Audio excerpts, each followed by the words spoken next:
Luther Doyle dizzily picked himself up off the rocky ground. A small beam of light shone down on him from where he had fallen before rocks crashed down and landed next to him, sealing the hole. The 27-year-old scanned for his pickaxe, but was unable to locate it. It was either still up above in the mines or buried underneath the rocks. Damn it! He screamed in frustration as he removed his mining helmet and spiked it into the rocky ground. The helmet made a clattering noise before bouncing back onto its side and rolling deeper into the cavern. Luther let out a sigh as he slapped his forehead with the palm of his gloved hand. Ugh, so damn annoying. It's doubtful that any more rocks will fall, but still. He trailed off as he muttered to himself. As he started to follow in his helmet's footsteps, a whooshing noise shot past his right ear. Whatever had flown by had done so at such a proximity that he felt a strong gust of wind off of it. A deafening crash hit the wall behind him, and the sound of rockfall could be heard. Luther quickly glanced behind himself and saw his mining helmet embedded in the cave wall. What the? He began, but stopped as he processed how much danger he was in. Chills went down his spine, and he snapped his head back around toward the darkness. Pressure materialized on his left shoulder, which caused him to look out of the corner of his eye. Luther observed a pale human hand. Luther gasped, reflexively jumping forward and nearly out of his skin as he wet his pants in terror. Whoa there, buddy. I'm sorry. I didn't mean to startle you, replied the owner of the hand's voice. Oh God, man. Oh God. Luther stammered as he turned around and faced the owner of the male voice. The man that stood before Doyle was wearing a blue mining uniform and helmet, which were identical to what he had. The Caucasian man had dark black hair, blue eyes, a full black beard, and a thin frown. That was one hell of an accident, huh? The mystery man spoke, while looking up at where Luther had fallen through. How did you get here? I fell too. Impossible. I'm sorry? That's not possible. I searched this room and you weren't here. It was just me and... Luther paused as he thought about the helmet embedding itself in the wall. And that darkness. Look, you must have just taken a bump to the head when you fell. You must have overlooked me. Just because you don't see something doesn't mean it isn't there. Heck, sometimes the reverse is true as well. I'm sorry, man. I don't even know you. Neg Hogor. A Swedish name, if you've ever heard one, right? Luther Doyle. Well, Luther, what are we standing here for? There's an exit over there, he said enthusiastically, while pointing at the darkness for effect. Did you not see the helmet? Sure I did. I'm sure the explosions are done now. Explosions? Well, yeah. We're underneath a mine that just collapsed. I'm not a scientist, but I'm sure that some sort of gas got pressurized as a result of the cave-in and caused some explosions down here. It hasn't happened again, so I bet it's safe. Look, Ned, I'm not going anywhere. I just don't think that was an explosion.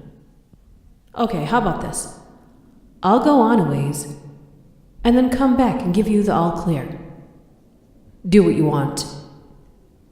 Then I'll be back. I'm not afraid of no explosions. Ned exclaimed, puffing out his chest and hitting it with a ballad fist before departing into the darkness. It was not long after Ned had waltzed out of view before he made himself known again. No! Oh, my legs! Oh, my legs! Make it stop! Each word sounded more pained, labored, and louder than the last. The words became replaced by unintelligible cries of pain, weeping, and then silence. Luther responded by covering his own mouth with his left hand out of shock. His heartbeat and breaths became erratic. Luther's worry about them being audible to whatever was in the darkness did not help.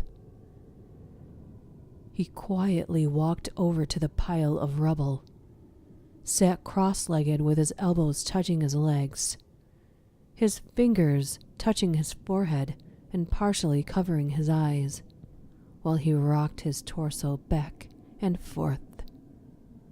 The endless abyss of a full-on mental breakdown was approaching the poor man, but somehow he managed to gather the resolve to bounce back. A boulder, yes, a boulder. That's what it was. That's what fell on Ned and killed him. That or another explosion, he thought to himself as he stood up and faced the dark entryway, half an hour after sitting. The darkness wrapped itself around Luther as he ventured deeper and endlessly repeated that it was a rock or an explosion. Inexplicably, the cave became brighter as he proceeded, despite there being no lighting. A trail of red goo leaked out from around the corner. Ned's blood. A lump caught in Luther's throat, and he tried to swallow it down to no avail. He shakily rounded the corner, expecting the worst, but to his confusion, saw no body. Just a horizontal white line and a door, a large, solid, golden door. Luther didn't know why or how, but the area radiated out a feeling of strong malice and danger. An intense wave of heat, a burning sensation, traveled down his spine as he stood there, eyeing the door.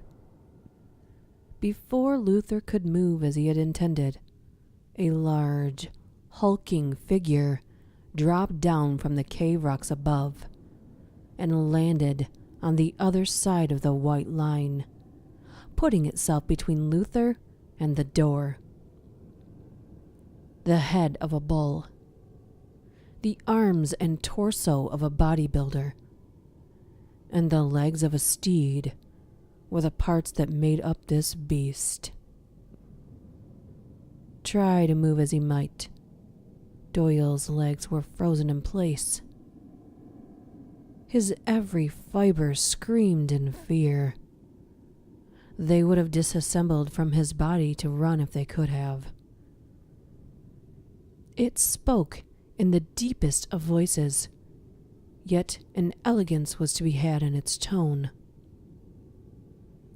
You reek of urine. Dare you try to cross the line as well? It can talk. Luther opened his mouth and tried to speak, but no sound came out. Surprisingly, this was not due to fear, though it did play a part, but rather his mind drew a blank. What could possibly be an appropriate response to that? In fact, how could one respond upon the shattering of their perception of reality? The dark void of Minotaur's eyes stared into Luther's sockets and beyond, to his soul.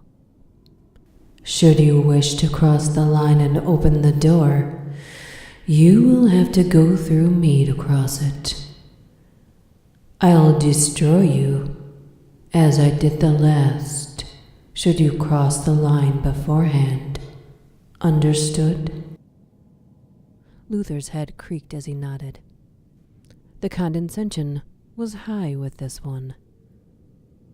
After a moment's thought, Luther spoke.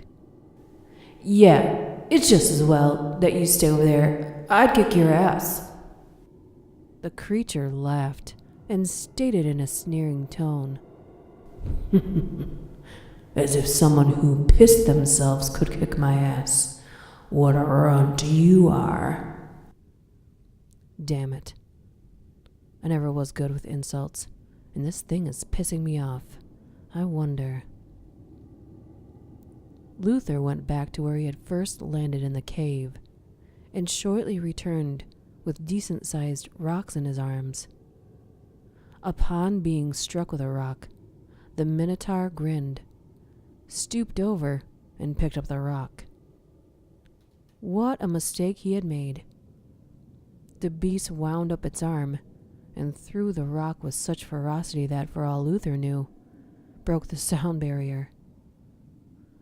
Luther dropped his rocks and hit the floor just as the death stone sailed inches above his head. Had it connected, Luther's head would likely have disintegrated from the sheer force. Oh my God! He stated in response to his near destruction and own stupidity. What? Smoke all but flew from the Minotaur's nostrils as it screamed in an uneven voice. Realization dawned on Mr. Doyle that the Minotaur had become triggered upon hearing the word God. A fan of God the Minotaur was not. Perhaps it wasn't even religious. I said, oh my God, thank you, and Jesus, for seeing me through. The Minotaur let out a roar and charged. Its composure was gone. As it ran, with its horns lowered in a manner so that they could gore Luther, it crossed the line. A thought crossed his mind. It was a simple thought, but something he should have considered before nonetheless. What is stopping it from killing me once it crosses the line? The question was answered ever so casually after the Minotaur had crossed the line, and it came in the form of its body dematerializing, starting from the legs up. The particles of the Minotaur turned into what could be best described as small white stars, which lifted up into the air of the cave and disappeared from existence. The Minotaur had fully dissipated before it could reach Luther Doyle. The miner gazed silently at the golden door for a couple of minutes, as if waiting for an invitation. As he reached his hand out to touch the golden door, the sound of two objects hitting each other became audible from the other side. Despite jerking his gloved hand back, he reached forward and touched the golden door, which opened on its own. The door opened to reveal a black void with a man, Ned, at the center of it, and he was clapping. What the? Congratulations. You opened the door at great risk to yourself, and without knowing what was on the other side, might I add. Ned shouted, cutting Luther off in an enthusiastic tone as he stood up. Ned, how? Tell me what the hell is going on here? You already have all the relevant information, Mr. Doyle. He responded with a sharp grin. Luther swore he saw fangs for a fraction of a second as Ned continued his approach and talked. I already told you that just because you don't see something doesn't mean it isn't there. Likewise, just because you see something doesn't mean it is the truth. Who the hell are you? What are you playing at? He shouted as he backed away from the approaching man. Oh, Luther, you never were the sharpest. All the hints, so many, and you couldn't figure it out? I'll tell you this much. I am not Ned Hogor, which is an anagram for no god here, I might add. Perhaps this'll help. Not Ned shifted into a red-scaled, yellow-eyed, black suit-wearing creature with horns adorning its head. Luther stumbled over a rock and fell. As he was backing up, Satan! He managed to stammer from his spot on the ground.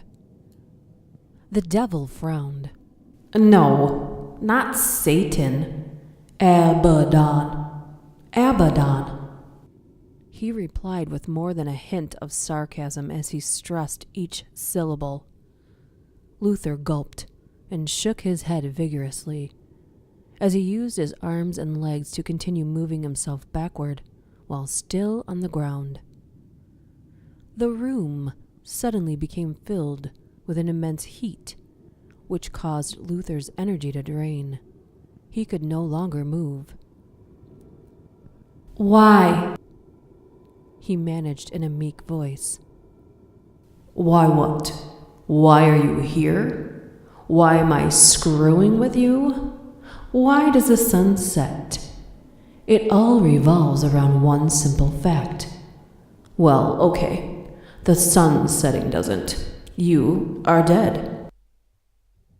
The words bounced around inside of Luther's skull, there, but unreachable. No, that's not true. I'm alive.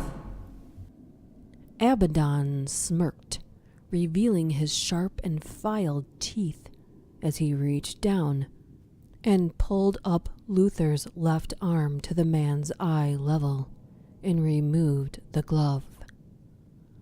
Bone.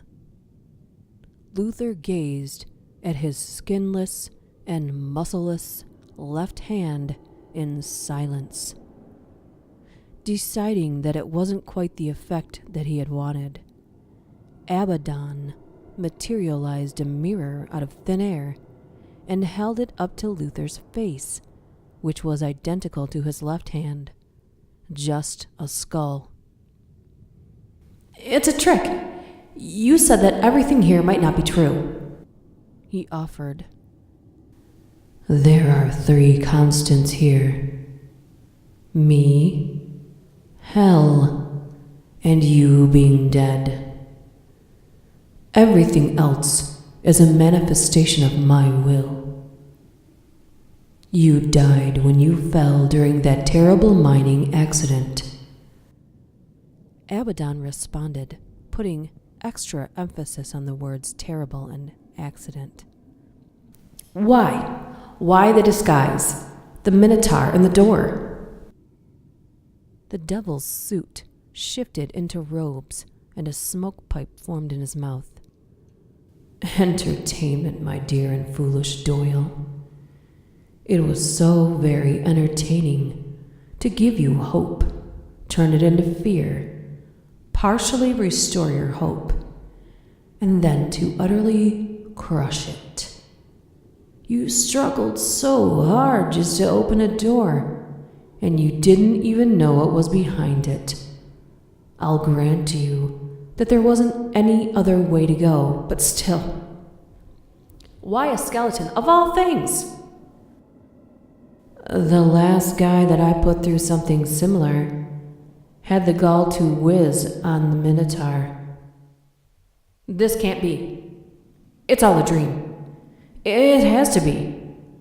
I've said some hurtful things, sure, but I've never harmed anybody in my life.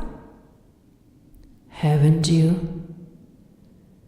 Think back to the accident when the mines were collapsing, and back to how you knocked over and stepped on 2 of your co-workers. You helped trample one to death, while the other one died because they couldn't stand up in time to run from the sinking ground. And that was when you crossed the line. Well, before the one at the golden door. Hilarious. You killed 2 people in a bid to save your life, thus damning your eternal soul, and you didn't even make it out. The devil struggled to finish as he burst out into a cackling fit. The devil soon lifted Luther, who in turn hung his head down in defeat.